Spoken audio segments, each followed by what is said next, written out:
Good afternoon, everyone, and thanks for joining us for today's Elder Abuse Awareness, Where Do You Fit In series webinar. This is our second webinar in a series of 3, and we hope to have some more.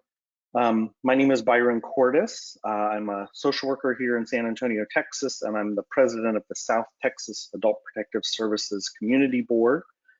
I'm also here with our co-host, the lovely Vanna White, played by attorney Carol Birch, who will be kind of making sure that all your questions get answered. I do want to thank you. I want to thank ACOG, the Alamo Area Council of Governments, for helping sponsor this and hosting the webinar, the Elder Law section of the San Antonio Bar Association, the Texas Department of Family and Protective Services, the legal division, who've all helped kind of contribute to this. And of course, us as the hosts, the South Texas Adult Protective Services Community Board. Couple of housekeeping items real quick. All attendees are in listen-only mode, so we won't be able to hear you. If you did call in, just in case there's a glitch in our system, we'd ask that you try to also put your phone on mute, because if you don't put this call on hold, because we might hear hold music. To interact during the webinar, please submit all your questions in the question pane should be on the right side of your GoToWebinar control panel. And Carol will be monitoring those questions throughout. So if there's anything burning that Dr. Schillerstrom needs to be stopped for, we'll halt him in his tracks, but otherwise we'll get all of our questions and answers at the end of the session. He's going to end at about 12:45. So our goal is to answer as many questions as possible. So if your question for some reason isn't answered during the webinar, we will work to get you a response after the webinar. It will be captured. So with no further ado, today we're going to learn about how to identify the signs of incapacity, including how memory and executive functioning relate. So we're blessed to have Dr. Jason Schillerstrom, who's a geriatric psychiatrist at the University of Texas Health Science Services Center. And he also, I think I butchered that, we'll let you correct me. And he also works with the Adult Protective Services to do some capacity evaluations throughout our entire region. So you may see him in all the corners of South Texas. So without further ado, I will hand this over to Dr. Schillerstrom. Thank you. Great, thanks Byron, thanks Carol. Thanks to the South Texas APS Community Board for inviting me to talk with y'all today. So I'm Jason Schillerstrom. I'm a geriatric psychiatrist employed here at UT Health San Antonio.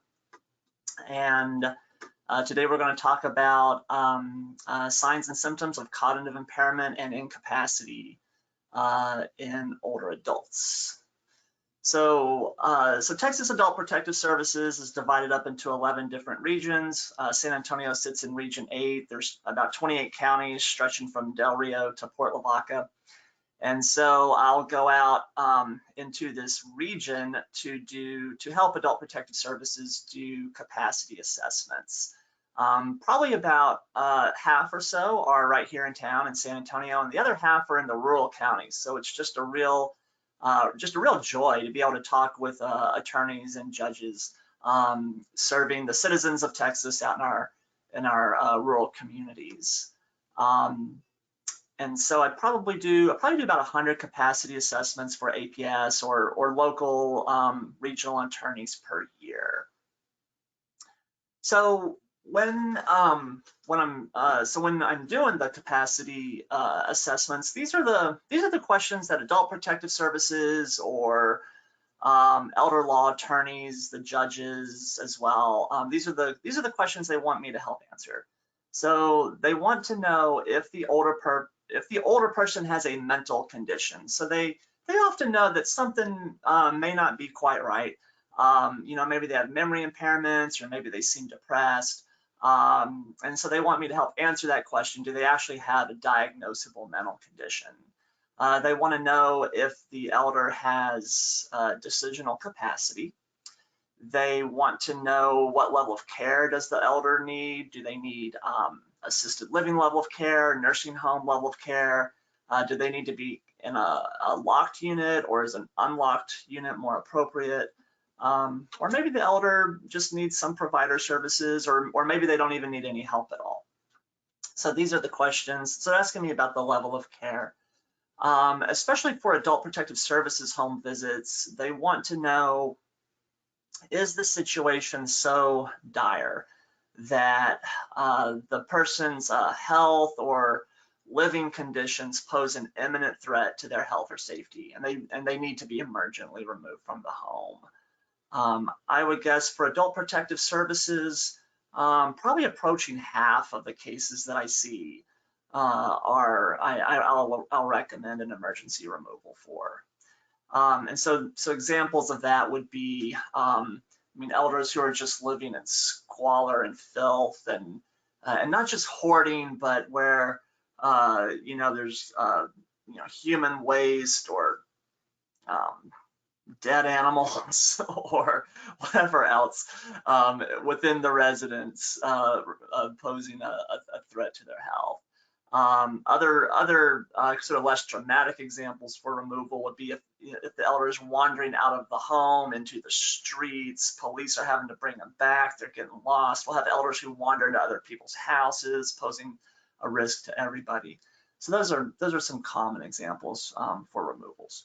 And then the final question that I'm asked is, in cases of financial exploitation, the courts like to know, for how long has the person been incapacitated? So I may be saying that a person doesn't have capacity today, but the court wants to know, well, did they have capacity a year ago when they signed the deed of their home over to their daughter, or bought their nephew a new car, or redid their will, or whatever the situation may be? So these are the 5 questions I'm generally asked to help answer.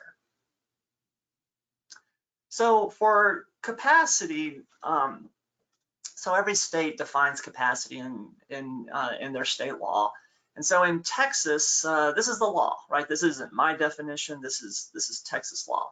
So an incapacitated person is an adult who, because of a physical or mental condition, is substantially unable to provide food, clothing, or shelter for himself or herself, care for the individual's own physical health, or to manage the individual's own financial affairs. And I always tell people that the most important words in this definition are the verbs. So it's not, do they have food? It's, are they providing food? It's not, do they have money? It's, are they managing the money? Just like it's not, do they have healthcare problems, but are they able to take care of those problems? So, at its core, the legal definition of incapacity in the state of Texas is that you have to have a mental condition. For our purposes today, it's most commonly dementia, but it doesn't have to be. It could be schizophrenia or an alcohol use disorder, or other things as well. So a person has to have a mental condition, they have to be disabled, and the reason for the disability is because of the mental condition. And at its core, that's all incapacity is. If you look at legal definitions nationally, I actually really like Texas's definition. I like Texas's definition because it's based on the functional ability of the person. In Texas, it doesn't matter how cognitively impaired they are. If they're getting the job done, they're getting the job done, and they retain capacity.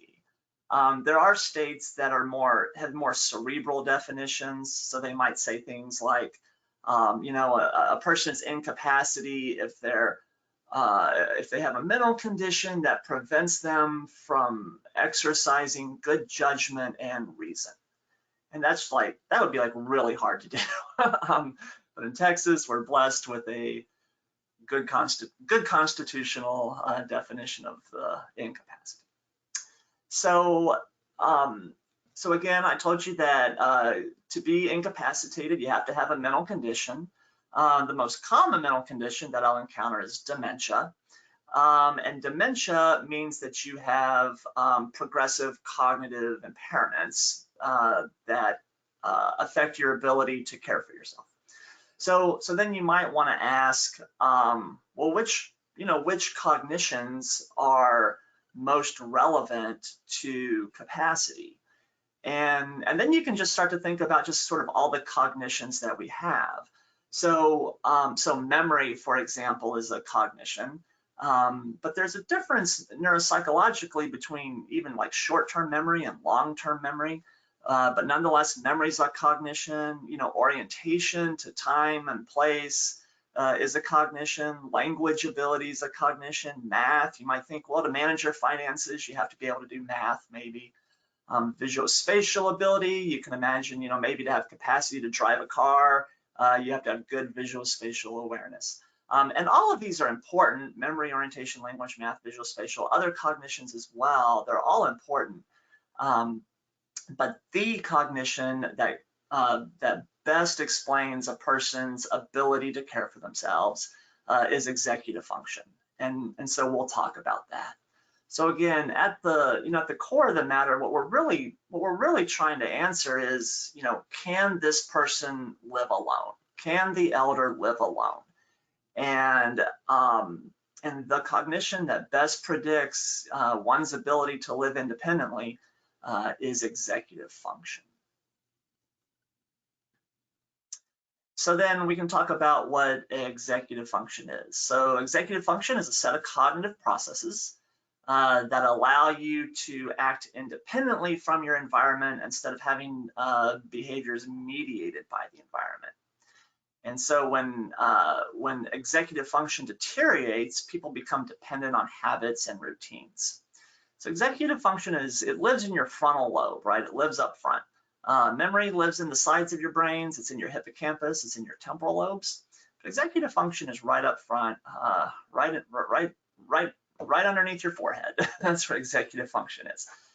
So you can kind of think of executive function as your ability as problem-solving ability, your ability to solve problems independently from your habits and your routines.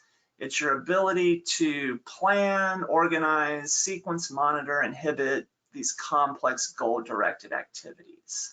And again, when people become executively impaired, they become more and more and more confined to their daily routines. They can't problem solve outside of the routines. And as long as the routine is good and safe and everything is routine, the elder is usually fine. Where disasters happen is when the routine is broken. So behavioral examples then of executive impairment. So for example, wandering in a nursing home could be a good example. So you can imagine, if your behavior is controlled by your environment, if you're in a nursing home and your behavior is controlled by your environment, then what does your bedroom doorknob tell you to do? It tells you to turn it. And you walk outside of your room, and then you're faced with a long hallway. What does the long hallway tell you to do? It tells you to walk down it. So you walk down the long hallway. You come to a set of doors. They go, psh, what do the doors tell you to do? They tell you to walk out. And now all of a sudden you have elders who are trying to flee the nursing home. When in reality, what they're doing is they're just following one environmental cue after another, after another, after another. Cooking or driving a car could be other examples of executive impairment. So you can imagine that if an elder is in their own home, in their own kitchen, and they're cooking, the same way. If Thanksgiving is coming up, so if they're cooking the same green bean casserole that they've always cooked, and there's no interruptions, then chances are it's going to be great. It's going to work out great. It's going to be delicious. Where disasters happen is when there's an interruption to that routine, right? So when the person's daughter calls and they're distracted and they go and they answer the phone call and they come back, and then it's like, oh my gosh, did I put the cream of mushroom in? What did I do? And so it's not that they've forgotten how to cook, it's that they've lost their set. And that's when we'll see, accidents happen. Driving a car, similarly, if someone's in the same car that they've always driven, going to the same grocery store that they always go to, and everything is the same, then again, chances are they'll make it there and back just fine. The problem is when, you know, the grocery store doesn't have what they need and they have to go to the hardware store instead, or it's raining that day, or there's a detour, or there's a grandchild crying in the back seat who's not normally crying in the back seat, right? It's when the routine, you know, that's when disasters happen. And with driving a car, as an example, the disaster can truly be disastrous, right? It can take life and limb of either the elder or other people in the community. Kind of legal business examples. You know, if your habit, you know, if you are following your habits and someone puts a contract in front of you with an X and a line down at the bottom, you know, what does that environment tell you to do, right? If someone says sign here and your habit is, oh, sign here, then you can sign it and, you know, sign the document without really knowing or appreciating what it is that you've just signed. So again, these are examples of the environment controlling the behaviors when we're no longer able to problem solve independently from these our protective habits and our protective routines. So executive function, again, I told you it lives in the frontal lobe. So this is where it is. It's governed. I'm not going to drag you through a whole lot of neuroscience here, but just to say that it lives in your frontal lobes. It lives in your dorsolateral and orbitofrontal cortex, mesial cortex. These are the parts of the brain that that govern executive function. Orbitofrontal cortex is kind of interesting area of the brain because it's the part of your brain that governs your poker face, right? And so, so you know, you can imagine that if you were caught, you know, speeding down Highway 90, and the officer pulls you over, you know, what do? What you do is you say, "Good morning, officer. Was I speeding? I'm so sorry. Here's my license. Here's my registration." And right, it's like you have your poker face on. Inside, you may be thinking, I was only going 8 miles over the limit. I've been passed by 20 people going twice as fast as I am. I'm on my way out to rural Texas to help an aging adult. Like you might inside be like raging that you were pulled over, but that's really not how you behave with our Texas state troopers, right? You put on your poker face, you're polite, you're respectful, that's how you act. And so elders, when they dement, they lose that social cognition. They're no longer able to govern their poker face, right? And so, you know, and even you'll just kind of hear in common day language, people say things like, you know, I can't wait till I get old and I can just say whatever's on my mind. Well, on one hand, that may be liberating, but on the other hand, it's actually dementia. So, so keep your poker face, keep your orbitofrontal cortex intact. So then there are behaviors associated with executive impairment. There's the neuroanatomy of executive impairment, and so then we can start to probe for executive deficits neuropsychologically. And so the way that all executive tasks are designed is essentially forcing the person to solve a problem by breaking a habit. So there's different kind of sort of mind games, I guess, that challenge the person to solve a problem by breaking a habit. And so, for example, one of the things I might do is I might say, well, I'm going to say some numbers and letters for you like this. 1A, 2B, 3, what would come next? Hopefully they say C. And then I'll say, okay, now you do the same, start with the number 1 and go until I say stop. And so they should go 1A, 2B, 3C, etc. And I'll stop them at 5E. So if they can get to 5E, they're doing pretty good. And so again, kind of going back, you know, what makes that task executive? Well, you know, at what age do you learn the alphabet? Well, you learn the alphabet at about the age of 3 or so, right? So children start to learn the alphabet at about the age of 3. So, you know, you can ask a 3-year-old to sing you the alphabet song and they can, but they don't really yet know what it means to be a letter, right? So even when they say the alphabet, elemental P can become like a word instead of LMNOP, right? So saying the alphabet is a habit. Counting to 10 is a habit. So similarly, we learn to count to 10 at about the age of 3. You know, a 3-year-old can count to 10, but if you put 7 marbles on a table and you say, how many are there? They'll either say, well, I don't know, or they'll say 10. 1, 2, 3, 4, 5, 6, 7, 8, 9, 10, right? And so they can count to 10, but they don't yet appreciate what it means to be a number. So counting to 10 is a habit, counting or saying the alphabet is a habit. And in this example, what we're doing is we're forcing the patient to solve a problem, get to 5E, by alternating between these two habits, by breaking these habits. So that's what makes this executive. You're solving a problem by breaking a habit.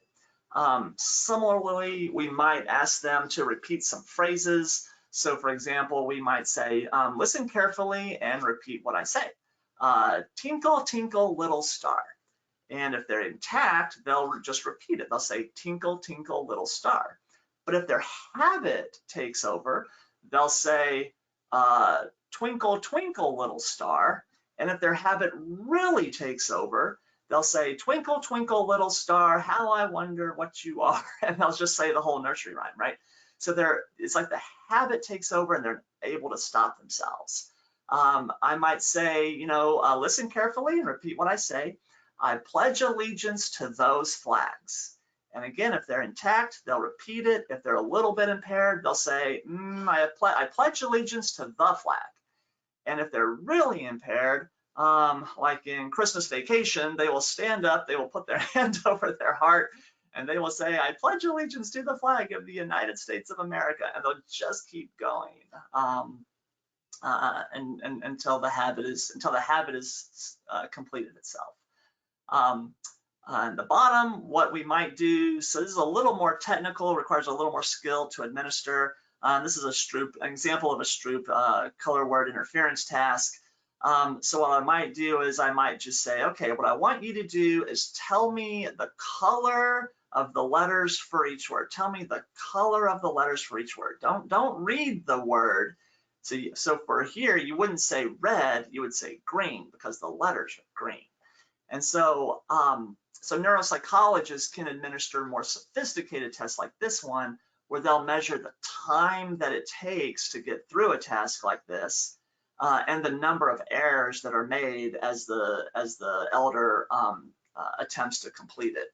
And you know, I'll just give you kind of a minute to do it on your own.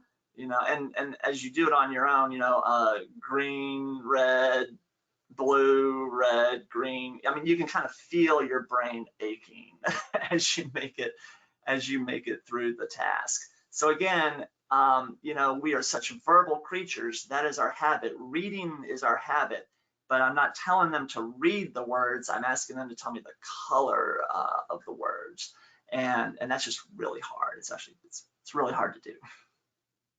All right. So one of the things that we'll do in the field are just some pencil paper tests. The one we do most commonly is called the executive interview. So this is a 25 item assessment. So basically it has 25 different cognitive tasks, just like the ones I just showed you, 25 different cognitive tasks. And so it's scored from 0 to 50. The higher your number, the worse you're doing. So for each task, if they do the correct response, it's a 0. If they kind of sort of fail it, it's a 1. If they completely fail it, it's a 2. And so, on this instrument, you know, what we'll see is that young adults will score in the 0 to 7 range. Elderly retirees will score in the 8 to 14 range. Assisted living, that's the cut point for a fail is a 15 or higher. And we'll see in the assisted living range, people score like 15 to 22 or so. 23 and above is what we commonly see in nursing home levels of care. So this exit test, it does a really nice job of correlating with the level of care that the person needs, which again is one of the questions I'm often being asked to answer for APS or the courts. Another task that we'll do is just clock drawing tasks. And so there's the one we use, there's about 20 different clock drawing tasks out there. The one we use is called clocks because it's specifically designed to be sensitive to executive function. And so what we'll do is we'll give them the blank side of the paper, and on the blank sheet of paper, so you know, all the letters and all the scoring system and all that's on the front side with this big circle down at the bottom. That's the front side. What we'll do is we'll flip it over to the back side, and we'll say, on this page, I want you to draw me a clock that says 1:45, put the hands and numbers on the face so that a child could read them. And then once they start the task, we can't help them. You know, all we can really say is it's up to you, it's up to you, it's up to you. So if they ask us a question, for example, if they say, well, do you want it to be a round clock? We'll say it's up to you. If they ask a little bit later on, sometimes they'll forget the time. Again, it's not designed to be a memory task, it's an executive task. So if they ask, if they ask a question like, you know, what time did you say, or something like that, then we'll just repeat the instructions. Draw me a clock that says 1:45, put the hands and numbers on the face so that a child could read them. What we cannot do as the examiner is become the person's peripheral frontal lobe. You know, we can't start solving the problem for them. We can, do you want me to draw a circle? Yes, draw a circle. Okay, what should I do next? Well, put all the numbers in the circle. Like, we can't do that. We can't lead them through it. It is their problem to solve. Once they have drawn this clock on their own, then we flip it back over to the front. We draw a clock in this pre-printed circle, and then we just ask them to copy our clock next to it. And so drawing a clock to command to this prompt is sensitive to other putative executive measures, which is frontal lobe activity. Looking at a clock and copying it is sensitive to posterior parietal areas, which would be like the visuospatial ability. So this one, task that really just takes about 5 minutes to do is sensitive to, or probes, about 70% of your cortical area. And so these are examples of what we'll see in, impaired clock drawing.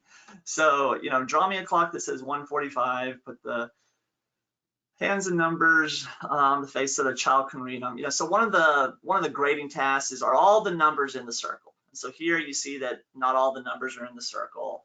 They can also only have numbers 1 through 12 present. And so here you see they have numbers other than 1 through 12 present. And the other thing that you kind of see on this clock that's a little bit curious is, they have these 3 circles here, these 3 circles. And so I want you to remember that. So the instructions were, draw me a clock that says 1:45, put the hands and numbers on the face so that a child could read them. And here what you see is this, the person is perseverating on the word face, right? They're perseverating on the word face. And they're like, it's sort of stuck in their unconscious, and they're putting it, so they actually draw a face on the clock. The other thing you'll see is that this was done in a young person. This was a 37-year-old person with HIV. And so, so again, executive function is not specific to Alzheimer's disease or Lewy body dementia or, these kind of classic neurodegenerative diseases. People have medical problems such as HIV can also have executive deficits. So another good example of that is here. You can't have any sectoring or tick marks. So sectoring is when you turn your clock into like a pizza, and yeah, you can kind of see the sectoring here. You can't do that. You can't have any arrows pointing inward. And so here you have an example of someone who drew the arrow pointing inward. Whenever you see an arrow pointing inward, you're also going to see like a really big dot in the middle. And again, if you remember that executive function, when people become executively impaired, the environment starts to control their behaviors. So what happens here is they put a really big dot in the middle, and then they just can't help but to draw arrows pointing at that really big dot in the middle, right? So the environment is controlling their behavior. So this is my son. So this is our clock. So children are a wonderful example of executive impairment and incapacity. So as evidenced by my son when he was 7 years old. So what I want you to see here is that when Kevin was 7 years old, he drew a clock that says 145, right? 145. And, so clocks is scored from 0 to 15. The higher your number, the better you're doing. The cut point for a fail is a 10 or below. And so you can see that Kevin failed this. You can also see that he's scoring in an assisted living level of care range on the exit. And sure enough, that's what 7-year-olds need, right? They need assisted living level of care, right? They can toilet themselves, they can dress themselves, they can feed themselves, they can bathe themselves, so they can meet their basic activities of daily living. So they don't need a nursing home level of care. But what can't they do? What they can't do is manage their money. They can't take medicines if they're sick. They can struggle often. It's getting better these days, I guess, but they can still struggle with using phones, at least appropriately. They don't do the housekeeping and the dishes on their own, right? So at this age, at the age of 7, they need an assisted living level of care. And sure enough, that's what my wife, Tracy, and I are doing. We're providing Kevin with an assisted living level of care in our own home. What you'll also see is that at the same time, he scored a 25 out of 30 on the mini mental. I know many of you are familiar with the mini mental. The first 10 questions are about orientation. There's some memory questions. They spell world forwards or backwards. They copy pentagons and do some other tasks. The mini mentals, it's a good tool for tracking the progression of Alzheimer's disease, but it doesn't have any executive tasks on it. And what you'll see here is, so the cut point for a fail on the mini mental is a 24 or below. And what you see is that my 7-year-old son, he passed the mini mental, right? So he passes the mini mental. It's the executive task that he's struggling with, right? So again, just kind of illustrating the point that executive function is what best predicts functional ability. If we look at sort of different legal standards, I'm not going to spend too much time on this, but there are different legal standards models for capacity. So, people have to be able to, communicate a treatment choice. They have to be able to appreciate the emotional, cognitive, personal consequences of their treatment choice. They have to have rational thought for the choice that they are choosing. They have to be able to understand, treatment situations and choices. So this is kind of capacity for medical care.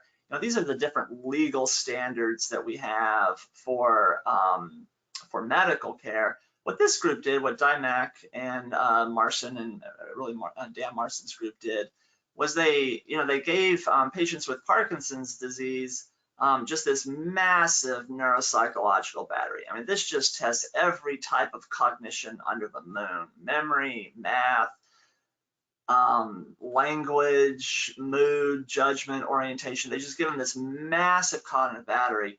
And then they just look at, among these different cognitive domains, what really predicts a person's ability to make reasonable medical decisions. And and again, the one thing for the, being able to communicate a choice, as you might anticipate, is dependent on your language ability. So if you look into this, second column from the right, 55% of your ability to express a choice is your ability to talk. But when you look at, the more complicated areas for developing a reasonable medical decision, like your rational reasons, your understanding of treatment, it's the exit 25, right? So the exit is, again, predicting about 45 to 55% of the variance of rational reasons and your ability to understand your treatment situation. Memory predicted another, that's not 68%, that's 12% above and beyond executive function. So memory did help out a little bit here. It was like it contributed independently 12% of the variance. But again, executive function just dominates. We've looked at this in just different different environments. This is a study that was done out of the Air Force villages. a big retirement community in San Antonio. So when people come to the Air Force Villages, they can live in Area 1, which is like independent living. So all of these elders here, these are fully independent condos. You can see the covered carport parking for their cars. They're all driving. They all have kitchens. They're going to the store. That's independent living.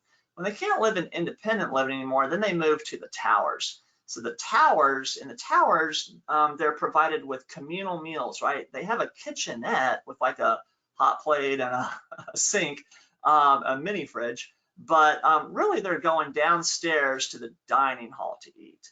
They now have, weekly housekeeping. They have laundry services, transportation's provided. So they've transitioned a level of care, right?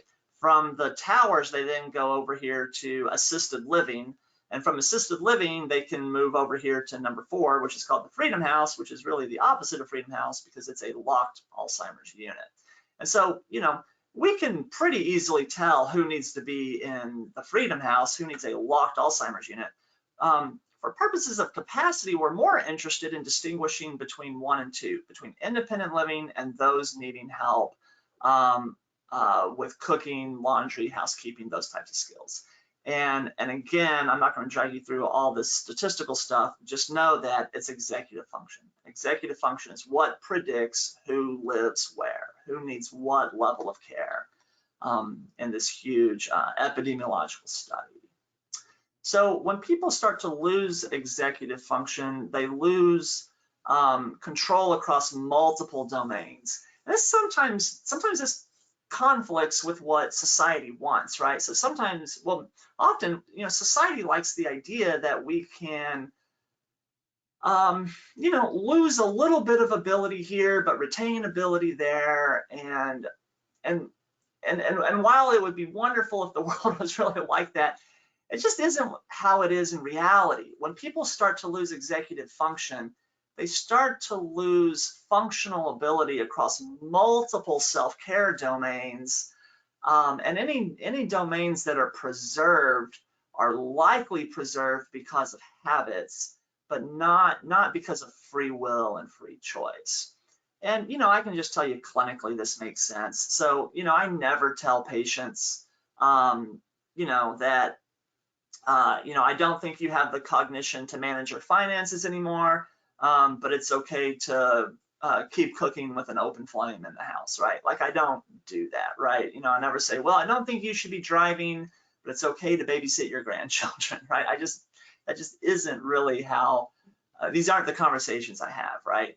Once people start to lose function in one domain, it starts to go across multiple domains. And that's just based on the architecture of the brain, right? Executive function works in these prefrontal subcortical circuits, and once they're offline, all the boats start to sink at the same time. So, all right. So for the capacity assessments I do, this is the geriatric psychiatry battery that I commonly do in the field. And again, these are all pencil paper tests. The whole thing usually takes me 20 to 30 minutes to do, depending on how impaired the elder is. But we're assessing for memory.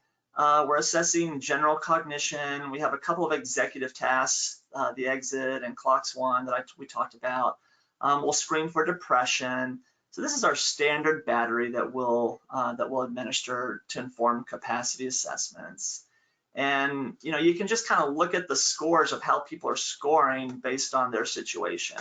So in this situation, the person living in, so this is the person's living room, and it's just full of garbage. And so what you can see here is that this elder is not depressed. Their memory is fine. They're passing the mini-mental, but what they're failing, again, what they fail are the executive tasks, right? I can tell you this lady is scoring at the level that we'll see in about a 4-year-old, right? So despite passing the mini-mental, despite being alert and oriented and maybe even being able to spell world backwards, she cannot problem solve her way out of a paper bag, and it just leads to all this self-neglect and then adult protective services involvement. And so when you look at the Adult Protective Services cases that I see, what I can tell you is that among the APS clients, about half will pass, half pass the mini mental, or well, what I should say is that half will fail the mini mental, which means that half pass it, right? It's like 50-50 whether they're going to pass or fail the mini mental. But among the APS cases that I see, nearly 90% are failing the executive measures, right? Nearly 90%. So again, the fact that someone can tell me the name of the county, they can immediately tell me the 3 words I asked them to remember, they can spell world backwards, they can identify a pen, those cognitions just don't predict self-care ability. Executive function predicts self-care ability. When what we used to do is also just challenge them with performance-based tasks. So we'd ask them to demonstrate how to write a check, read a bill, interpret a bill, enter the check into a register, calculate the balance. And again, it's executive function is what independently predicts money management ability in this APS sample. It accounts for 34% of the variance.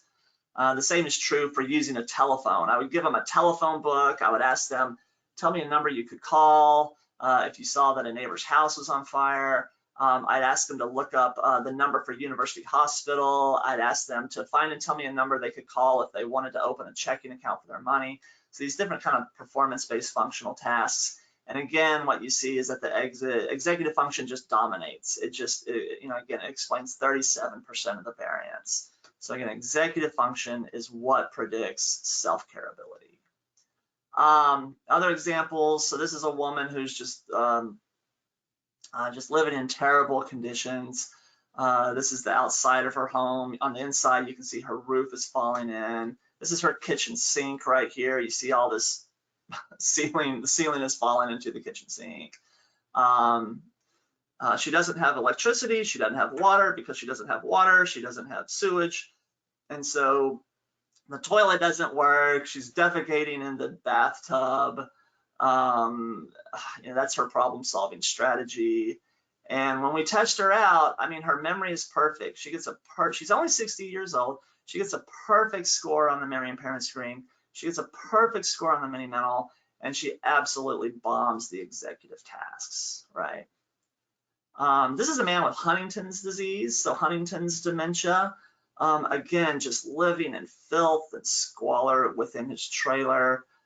He had all these dead animals in his home. Here's a dead cat tucked in between 2 loaves of bread in his refrigerator. He has dogs that have died in his home, and he cannot get the dogs out of his home.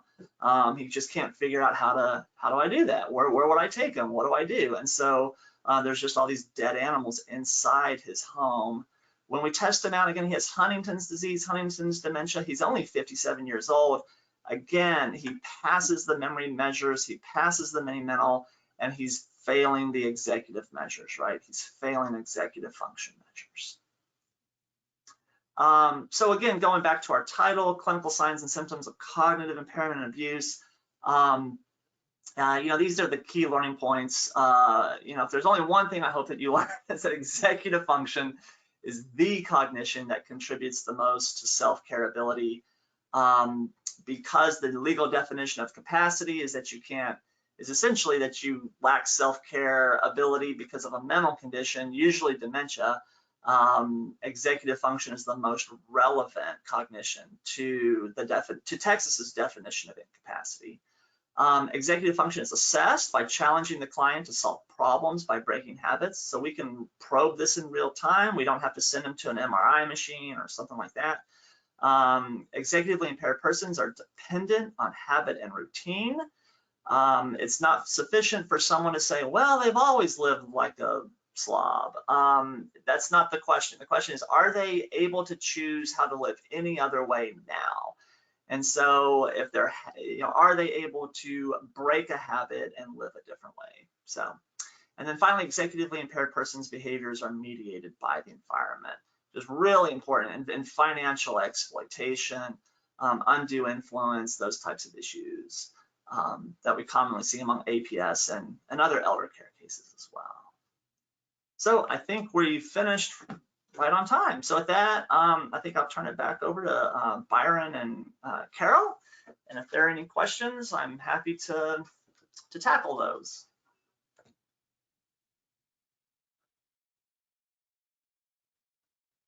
That is great. Carol, I'm not sure, I'm not seeing the questions. I don't know if any questions have come in. No, we don't have any questions yet. If anyone has a question, if you'll enter it into the question pane.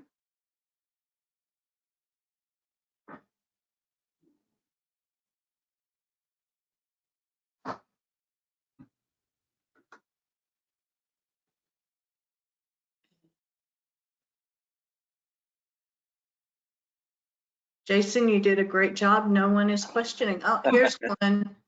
Well, it's always fun. Thank you. Will this PowerPoint be available by email? The PowerPoint is available in the handouts pane. If you just go up to the handouts pane and you can get the access to the PowerPoint there. There is another question. How many clients do you see on average for APS assessment? For adult protective services specifically, probably 50 to 60 per year, and then probably another 40 per year just from local attorneys, elder law attorneys. So I probably do about 100 capacity assessments per year in total. Here's another question. Are PCPs trained to pick up on executive function problems? No, the answer is no. The answer is no. I mean, there are some primary care doctors out there, who are very psychologically minded and, or who have, maybe special training in geriatrics, and they're more sensitive to these issues. But by and large, the answer is no. Primary care doctors are, subject to the same culture that we all are, right? Where they're very sensitive to, they're sensitive to, memory impairments perhaps, or, speech problems, that kind of thing. But unless you go looking, you have to go specifically looking for executive function impairments. Unless you go specifically looking for it, you're more than likely going to be blind to it. Yeah. How long does it take APS to interview the client? So how long does it take Adult Protective Services to enter? So Adult Protective Services will have a, they'll have like an ongoing longitudinal relationship with the person until the crisis is solved. So the answer to that question, how long does it take APS to do the assessment, varies. Right, how long APS works with the client varies. I can tell you for my capacity assessments, so by the time I show up, APS has already established a relationship with the client. I'm really just there to answer the questions, the capacity questions. So my assessments typically take about an hour to hour and a half. Yeah. Okay. What would you use to test younger people who only know digital clocks? Yeah, so so again, there's just a multitude of executive tasks out there. I can tell you the current clock test, it works on people who only know digital clocks. So I showed you an example of my 7, so Kevin is 16 now, so he was 7, whatever that is, 9 years ago, I guess. And so 9 years ago, he knew. When I gave him the instructions to draw that clock, he drew a round clock. He put the numbers in there like he thought. So I don't think we have out-cultured ourselves with this clock task. Maybe in the future we will. So, but for right now, I think we're okay. Even with millennials. Sandy Sullivan asks, why did you choose geriatric psychiatry? Sandy, let's see. Yeah, she asked the tough questions. I love geriatric psychiatry. So I love psychiatry. For geriatrics specifically, It's amazing. I love working with families, and geriatric psychiatry is family psychiatry. I love the neurobiology of it. I love the neurobiology of the dementia, Alzheimer's, neurodegenerative disorders. On the other hand, I also love how my patients don't really care about that at all. As fascinated as I may be about their subcortical cerebral organelles, they don't really care about their basal ganglia one bit, and they're not afraid to tell me that. So I like that. It's incredibly humbling. It's amazingly humbling. So I can be kind of arrogant and a little bit cocky at times, and geriatrics just keeps me grounded. When I first started practicing geriatrics, to be able to work with elders who were on Omaha Beach was just incredible. And so, so I just love everything about geriatrics. I don't know why everybody doesn't do geriatrics. Good question. Thanks. Is there anything a person can do to slow down the executive function from declining? Yeah, that's a great question. So for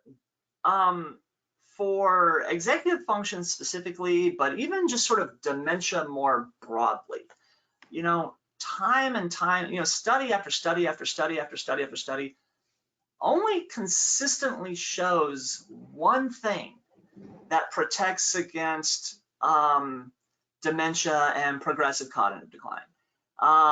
In terms of like things you can like do, and that's exercise, right? It's exercise. So there's just no substitute for exercise, for getting blood flowing to the front part of your forehead.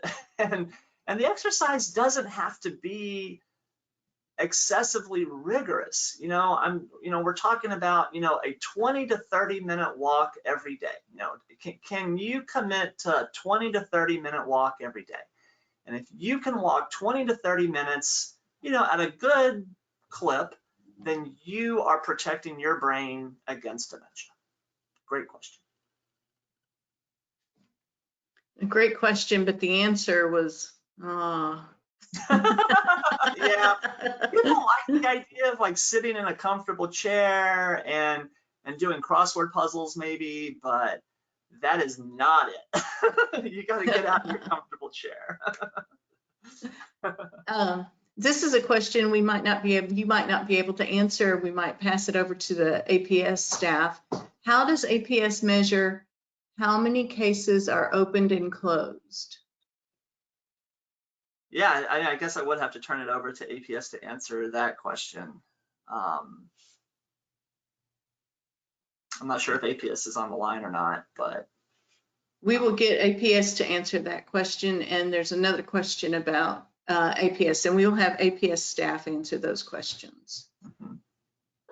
And we do have a couple of APS folks on here. If we can, I don't know if Lisa or Delrick.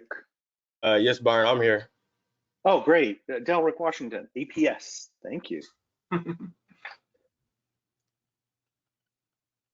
So Delrick, I think the question was how long? Now, how does APS measure how many cases are opened and closed?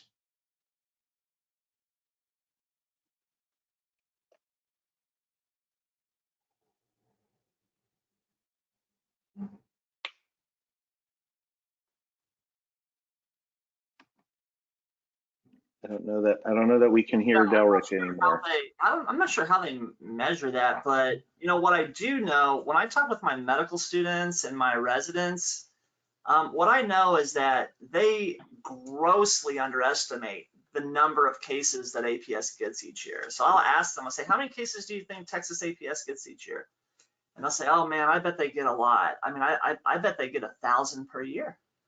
And the answer is no, they get about 120,000 calls per year. So, APS gets about 120,000 calls per year, and they're validating I think about 70% of those. Delrick can correct me if I'm wrong, but I think APS validates abuse, neglect, or exploitation in about 70% of those cases. And so the problem is not small. This is not a small problem. Abuse, neglect, and exploitation is a big problem, and as our society ages, it's only getting bigger. So.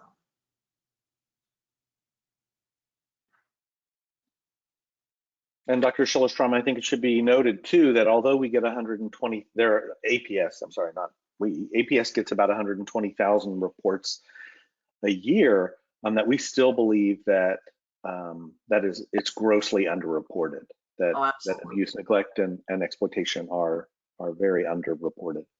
Absolutely.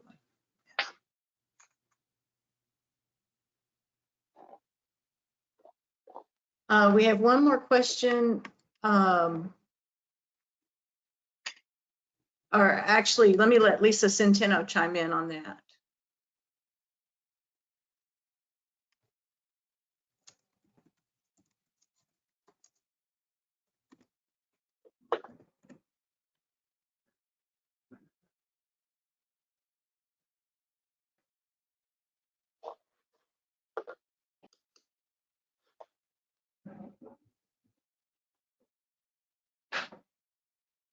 I don't think we can hear her.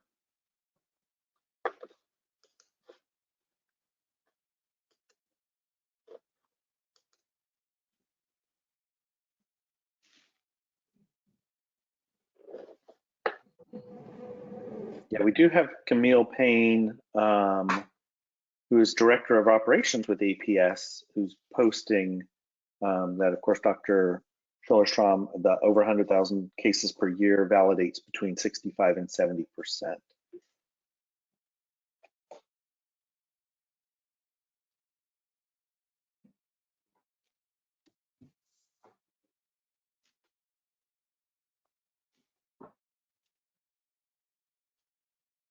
Okay, well, I don't think we're going to get the APS question answered. I think, or the how do they measure? And I'm not sure. This is Lisa Brown. Yeah. Great, thank you, Lisa Brown. Yeah, we capture that information. All of the calls into Adult Protective Services go through our statewide intake. So they have a means of classifying each one of those calls as to whether or not they become intakes with allegations to APS, to Child Protective Services, or if they're maybe need to be referred to another agency. So that information is captured at the statewide intake level. And then also through our computer system, we have means of tracking whether or not the case is validated or invalidated, how many allegations, if there's an alleged perpetrator, that kind of information. Perfect. And if attendees are on this call and didn't hear Lisa Brown's session last week, it was recorded, and we can get that. We can get you access to that, where she kind of goes over the process for Adult Protective Services and cases are classified and how to make a report. So I think that's excellent. Lisa Brown is the regional attorney for Adult Protective Services.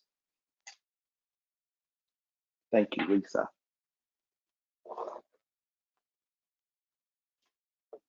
Okay, I don't know that we have any more questions or answers, and we're almost out of time. We have about 30 seconds, so I do want to I want to thank, for sure, I want to thank you, Dr.